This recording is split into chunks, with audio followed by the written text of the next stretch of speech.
우리 함께 좀 말씀 볼까요? 사무엘상 6장 1절에서 12절 우리 말씀입니다. 2월 첫날입니다. 오늘 이제 사무엘상 6장인데 어제 5장 전체에서는 어제 우리가 말씀을 통해 나눴지만 4장과는 전혀 다른 상황이었죠.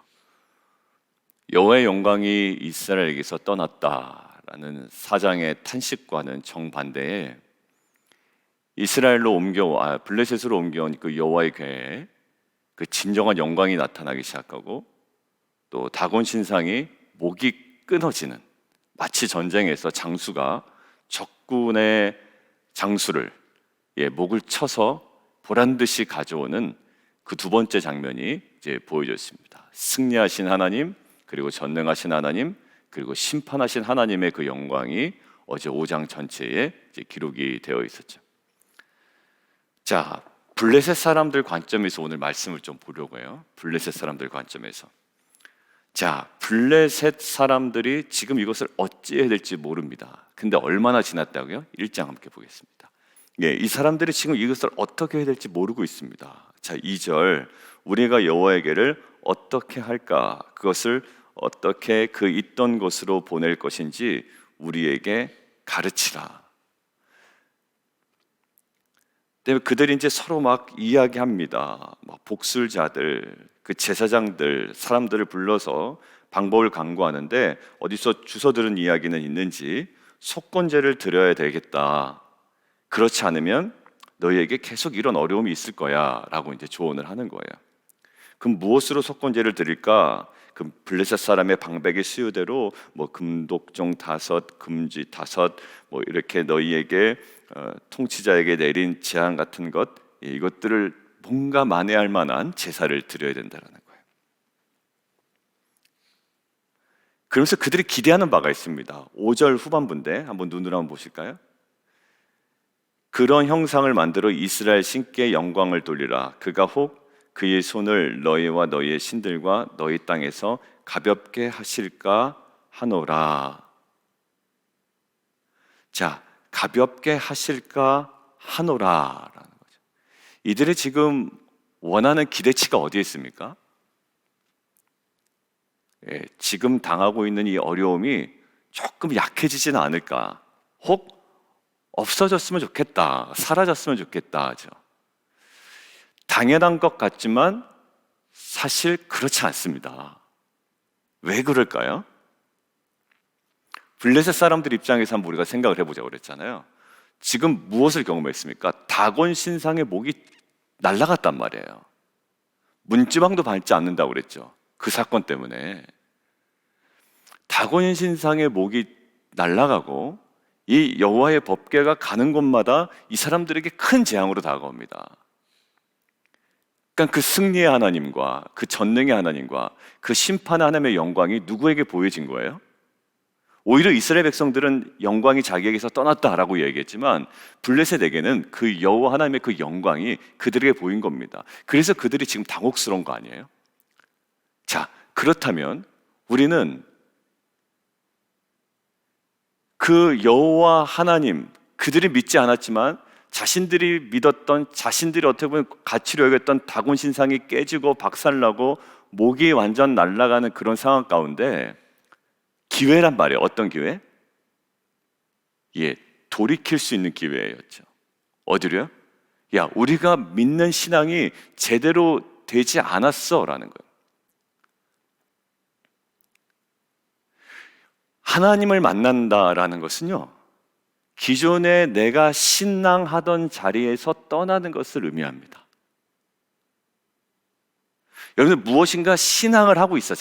자기를 믿던지 아니면 자기가 뭔가 설정해 놓은 어떤 이론을 믿던지 아니면 자기가 쌓아놓은 재물이나 어떤 사회적인 영향력이나 뭐 권세를 믿던지 무엇인가를 사람들은 신앙합니다. 나는 아무것도 바라지 않아. 그렇지 않아요. 무엇인가를 사람은 꼭 신앙하면서 살아가고 있거든요. 그런데 정말 여호와 하나님을 따른다라는 이 신앙은요, 어디론가로부터의 떠남이 있다. 아브라함 보세요. 아브라함이 그냥 있던 자리에서 하나님께서 무엇인가를 설계해 나가지 않으십니다. 어디죠? 본토, 친척, 아비의 집을 떠나라고 합니다. 그리고 떠난 이후에도 계속 아브라함의 그 생각을 사로잡고 있는 게 있었어요. 약속의 땅에 들어갔는데 기근이 오니까 또 자신의 생각대로 어디로 갑니까? 애굽으로 가죠. 하나님께서 그냥 다 용납해 주십니다. 오히려 아브라함의 손을 이끌고 많은 재물을 얻어가지고 다시 돌아오게 되죠. 자, 믿음 이후에도 신앙생활은 성경에 이렇게 얘기합니다. 날마다 뭐라고요? 자기를 부인하는 게 신앙생활이라는 거예요. 여러분들 정말 이때는 무슨 기회였냐면 내가 신앙하던 것이 옳지 않구나, 이게 진짜가 아닐 수가 있구나라는 정말 중요한 터닝 포인트였거든요. 근데 블레셋 사람들은 어디에 급급했다고요? 이거 어려운 일이 좀 없어졌으면 좋겠다 해요. 여러분들 신구약 중간기 우리 성경 공부했죠. 구약과 신약 사이의 신구약 중간기에 우리가 쭉 이야기를 나눴습니다. 아수르에서 바벨론, 바벨론에서 어디요? 페르시아, 페르시아에서 어디요? 이제 헬라 제국, 헬라 제국에서 어디로 넘어갔죠? 헬라 제국이 4개로 나눠집니다. 알렉산더 대왕이 이제 죽고 난 이후에. 그래서 그 4개 제국에서 돌파를 못하는 거죠. 그다음에 셀루코스 왕조에서 그 안티오쿠스 4세 에피파네스 때문에 완전 난리가 나죠. 성전에다가 막 돼지피를 뿌리고. 그래서 마카비 혁명이 일어나서 잠깐 독립을 했다가 결국 어떻게 해요? 에돔 통해서 로마에게 딱 먹히지 않습니까? 이 이스라엘이. 로마에게 먹힐 때 그 시즌에 일어났던 일이 뭐냐면 사람들에게 로마를 통해서 도로가 확충되었다. 오케이. 그 다음에 알렉산더, 헬라 문화가 들어오면서 어떻게? 헬라 언어가 통일이 되었다라는 거고요. 가장 중요한 게 뭐죠? 헬레니즘을 굉장히 정말 그걸 가치 있게 여겼다고 사람들이. 이 동양과 서양의 만남, 이 헬레니즘, 인본주의, 미를 숭상하고 고상하고 담론이 있고 이 모든 것들을 굉장히 가치 있게 여겼는데, 근데 이게 로마 제국에 가서 어떤 일이 벌어지냐면 노예도 많이 생기죠. 1인당 평균 노예 숫자가 6명이라고 할 정도로 많은 사람들은 더 많고. 근데 이게 이제 모든 것들이 인본주의의 그 끈 민낯을 보게 된 거죠. 퇴폐 문화가 있고 사람들은 더 맛있는 것을 즐기어야 먹고 토하고 그다음에 아주 퇴폐적이고 향락적인 문화가 그게 다릅니다. 정말 이 헬레니즘, 우리가 정말 고상하게 여겼던 이것이 민낯이냐, 이것이 정말 진리냐라는 그들에게 계속 물음표가 던져지는 거예요. 그것들이 팽배할 때, 그때 갈라디아서 4장에 있는 것처럼 때가 참에 하나님께서 그때 예수 그리스도를 보내십니다. 복음을 그때 딱 불씨를 터뜨리시죠. 언제요? 기존의 체제에서 극심하게 실망했을 때. 이것이 참 진리가 아니야. 그렇다면 참 진리가 뭐냐라는 정말 갈급함이 최대치에 올라갔을 때 그때 예수 그리스도 이 복음의 진리를 터뜨리죠. 놀랍잖아요? 막 데살로니가 같은 경우에는 3주 만에 막 그 교회가 세워지지 않습니까? 그리고 고린도에는 3개월 동안 머물면서 사도 바울이 막 사역을 1년 6개월 동안 그 험난한 그 지역에 머물면서 1년 6개월 동안 버티면서 사역을 할 정도로 사람들이 진리에 대한 이 탐구와 이 갈망함이 있다고요. 여러분들 보십시오. 지금 하나님의 영광이 드러났고 다곤 신상이 무너지는 것들을 경험한 자예요. 무슨 기회일까요? 이제는 하나님께 돌이킬 수 있는 기회인데 그렇지 않습니다. 여러분들 블레셋이니까 그렇지요 라고 여러분들이 지금 생각할 수도 있어요. 블레셋이니까 그렇죠. 그런데 저에게는 그렇지 않음을 확인할 수 있는 증거가 성경에 있습니다. 이보다도 더 앞선 시대에 누가 우리에게 그런 도전을 주냐면 기생 라합이에요. 기생 라합은 어떤 여인입니까? 전혀 이스라엘과 상관이 없는 여인입니다. 이방 여인이에요. 그런데 기생 라합은요, 자기가 직접 이 영광을 본 것도 아닙니다. 어떻게 해요? 들은 거예요. 이스라엘 백성이 애굽에서 나올 때 하나님께서 하신 일을 들은 겁니다. 그리고 오다가 두 민족이 완전 패배해버리지 않습니까? 누구에게? 이스라엘 민족을 통해서 그 이야기를 들은 겁니다. 시돈 왕 이야기 들어보셨잖아요. 패배한 걸 들었죠. 그러니까 이제 어떻게? 우리의 간담이 어떻게 됐다? 완전히 녹아져 내렸다라는 거예요. 근데 잘 보십시오. 간담이 녹아져 내린 것과 하나님께 돌이킨 것과는 전혀 상관이 없었어요. 끝까지 어떻게 하죠? 버티죠. 그렇게 간담이 녹아져 내렸지만 대부분의 사람들은 그래도 버팁니다. 그런데 이 기생 라합은 선택하죠. 무엇을 선택해요? 여호와의 영광을 보고 여호와의 승리를 보았기 때문에 어디를 봅니까? 이제 당신들이 우리를 치거든 우리와 우리 가족을 살려달라고 어디에 속한 자로 지금 선언을 해버립니까? 나는 여호와께 속한 자라고 선언을 해버리죠. 결국 기생 라합이 어디에 족보에 오릅니까? 예수 그리스도의 구속사의 족보에 이름이 올라가는 영광이 주어진다고요. 여러분들 블레셋이기 때문에 그렇지, 그러기 때문에 돌이키지 않았지? 아니요. 이방인이었던 기생 라합은요, 그 하나님의 영광 앞에, 하나님의 행하심 앞에, 하나님의 그 승리하신 전쟁 앞에 이제 나의 신앙이 어디에 두어야 하는지를 분명하게 설정하고 고백하고 결정합니다. 이제 우리로 끌어와 볼게요. 우리의 상황 가운데 이스라엘 백성들 보십시오. 이스라엘 백성들이 무엇을 경험하죠? 홍해가 갈라지는 경험을 합니다. 여러분들 홍해가 갈라지는 경험을 보면 거기서 뭐가 나타나는 거예요? 여호와의 영광이 나타난 거예요. 근데 여호와의 영광이 나타났지만 그들이 무슨 일을 경험합니까? 다시 애굽으로 돌아가겠다라는 일을 계속 반복합니다. 그리고 그들에게 물이 조금이라도 없으면 이 물 때문에 불평합니다. 그러니까 결국 블레셋이 이 어려운 일이 좀 사라졌으면 좋겠다라는 정도의 수준에서 머무는 신앙과 별반 다르지 않음을 우리는 출애굽한 이스라엘 백성들의 모습에서 볼 수가 있어요. 자, 이제 진짜 우리의 삶을 끌어오죠. 우리는 어떻습니까? 개척할 때에 중요한 몇 가지 간증들이 있고, 중간에 여러분들이 비즈니스를 시작할 때든지 아니면 직장에 들어갈 때든지 또 자녀를 낳을 때든지 아니면 여러분들이 결혼할 때든지 하나님께서 허락하셨던 그 하나님의 그 영광스러움이 있죠. 하나님의 일하셨던 것들이 있고 하나님의 그 승리의 기록들이 있습니다. 그런데 오히려 그것으로 인해 더 내가 하나님께 가까워지는 것이 아니라 오히려 블레셋 사람들 어때? 오히려 나중에 가니까 더 멀리합니다. 이것들을 어디다 치워버릴까라는 거예요. 저는 치워버리는 것들이 그들에게는 방법의 최대치였을 수도 있지만 오히려 그 여호와의 신앙으로 다시금 온전히 돌이킬 수 있는 것이 그들에게는 가장 어찌 보면 그들의 삶에 있어서 그들의 역사에 있어서 가장 중요한 기회가 아니었을까 저는 생각을 해봅니다. 7절 보세요. 그러므로 새 수레를 하나 만들고 멍에를 보지 아니한 젖나는 소 2마리를 끌어다가 어디에? 소의 수레를 메우고 송아지들 떼어 집으로 돌려보내고. 굉장히 인위적으로 뭔가 막 액션을 취하죠. 그래서 어떻게 하면 무엇을 얻으려고 합니까? 뭔가 확증을 얻으려고 하는 거예요. 그들이 봤잖아요. 5장에 가는 곳마다 난리 나는 거 봤지 않습니까? 그런데도 또 뭐를 요구해요? 또 표적을 요구하는 거예요. 우리식으로 얘기하면. 여러분들 이 장면이 저는 마치 예수님께서 너희에게 나타날 것은 요나의 표적밖에 없다라고 얘기하시는 그 말씀이 저에게는 생각이 나더라고요. 벌써 5장에 많은 것들을 경험했잖아요. 벌써 비즈니스 시작할 때 하나님께 주셨던 말씀도 있고 어려웠지만 하나님께서 그것들을 해결해 나가는 데 있어서 하나님의 그 영광을 보여주지 않으셨습니까? 이거 내 거다, 나의 소유다, 내가 행한다, 그리고 나의 자녀다, 그리고 하나님께 주신 그거에 대해서 너는 그것들로 해야 하나님의 마음을 품고 기도해라 라는 계속적인 하나님께 도전 주셨던 것들이 있잖아요.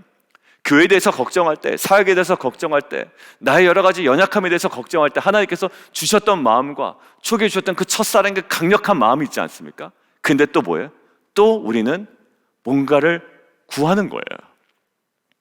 근데 사실 예수님께서도 말씀하셨지만 그 무엇인가를 자꾸 표적을 구하는 그 세대들을 뭐라고 해요? 악한 세대라고 그랬거든요. 지금 세대는 무엇을 구할까요? 주님께서 우리에게 보여주신 요나의 표적은 뭡니까? 십자가죠. 요나의 표적은 뭐예요? 요나의 표적이 결국 십자가입니다. 그러니까 우리에게는 무엇이 가장 강력한 표적이 되어야 되는 거예요? 예수님의 십자가와 부활. 결국 그것이 우리가 지금 2023년 표어로 뭡니까? 그게 바로 복음이에요.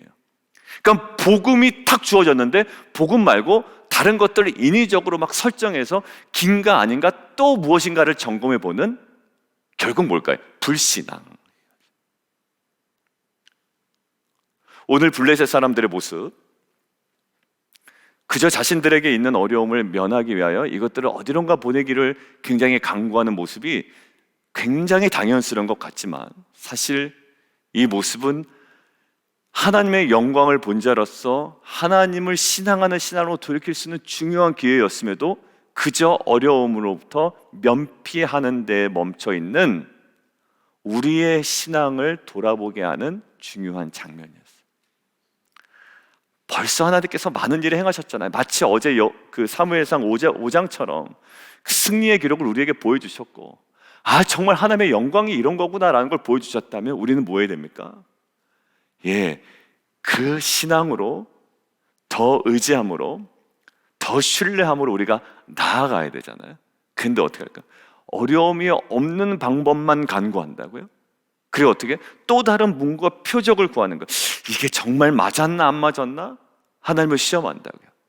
요나의 표적밖에는 없다고 그러고, 결국 요나의 표적은 뭐였습니까? 신약시대 예수님의 십자가의 죽음과 부활이었어요. 그거밖에 없다. 그러니까 우리가 그 십자가의 복음을 예수님께서 아주 강하게 주셨는데 우리는 또 뭐라고 질문하는 거예요? 딴 거 없나요, 주님? 라고 얘기하는 거예요. 그러니까 너 좀 제대로 생각 좀 해봐라 라는 거예요. 그거 말고는 없어. 그리고 그게 바로 복음이고, 이 복음 말고는 또 다른 표적, 또 다른 복음. 그러니까 이 또 다른 복음을 전하는 뭐가 생겨납니까? 나중에 이단들이 생각나는 거예요. 금리발을 만들어야 되고, 뭔가 막 우리의 과도한 뭔가를 뽑아내려고 하는, 복음 안에 머물기보다 우리가 뭔가 과도하게 무엇인가를 더 해야 우리에게 무엇인가가 주어지는 그 자극적인 어떤 신앙들이 우리 가운데 남아있단 말이에요.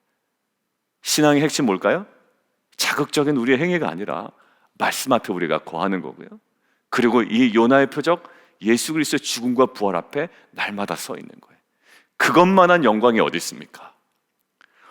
사무엘상 5장만한 영광이 어디 있길래 이들이 지금 주춤주춤하고 법궤를 버리려고 하고 오히려 지금 만나 안 만나 또 무엇인가 표적을 구하고 있는 모습, 허둥지둥 되는 모습 보여줬다면, 분명히 하나님께서 비즈니스 시작할 때, 직장을 얻을 때, 결혼할 때, 정말 교회를 개척할 때, 어떤 일을 시작할 때 분명하게 보여줬다면, 하나님, 맞습니다, 이 부르심이 맞기에 제가 이제 오직 하나님을 신앙하겠습니다 라는 믿음의 고백으로 오늘도 담대하게, 자신감 있게, 그리고 정말 품위 있게 나아가는 저와 여러분 되기를 주님의 이름으로 축원합니다.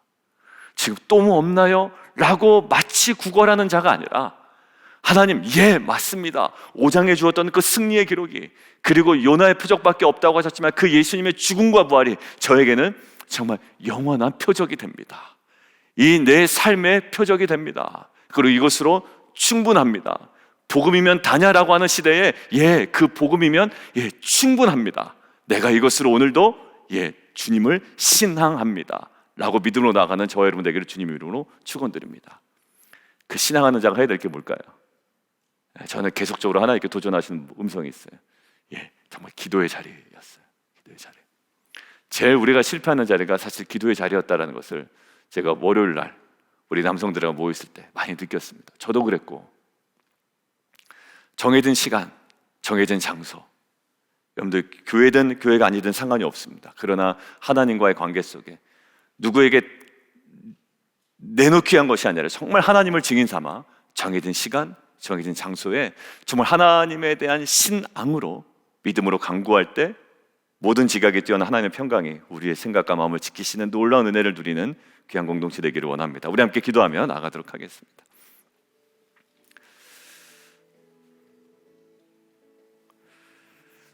하나님의 영광을 본 블레셋 사람들이요, 이방인이니까 뭐 그저 이것을 어려움을 그냥 해결하려는데 급급했던 것을 우리가 당연한 것처럼 여겼죠. 그러고 싶었습니다. 저도 묵상하는데. 근데 갑자기 제 마음에 아까 이야기한 것처럼 기생 라합이 딱 들어온 거예요. 기생 라합도 이방인이었습니다. 그런데 기생 라합은 오늘 이 블레셋 사람들처럼 오히려 이것들을 본 사람이 아니라 오히려 출애굽한 이스라엘 백성에게 하나님께서 행하신 일들을 들었고요, 홍해를 가르신 일을 들었고요, 그리고 이 가나안 땅에 들어오기 바로 직전에 두 시돈왕, 그 다음에 시돈왕 옥과 그 다음에 이 두 왕들을 무찌른 하나님의 소식을 들었단 말이에요. 그러니까 그 하나님의 영광스러운 승리의 소식을 들은 기생 라합이 어떤 선택을 합니까? 이제 하나님 편에 서기로 결정해 버리잖아요. 뭐 앞에? 하나님의 영광 앞에, 하나님의 승리 앞에. 근데 대부분의 가나안 백성들은 간담이 녹아져 내렸다고 하지만 여전히 버팁니다. 그래도 나는 버틸 거야 라는 거예요.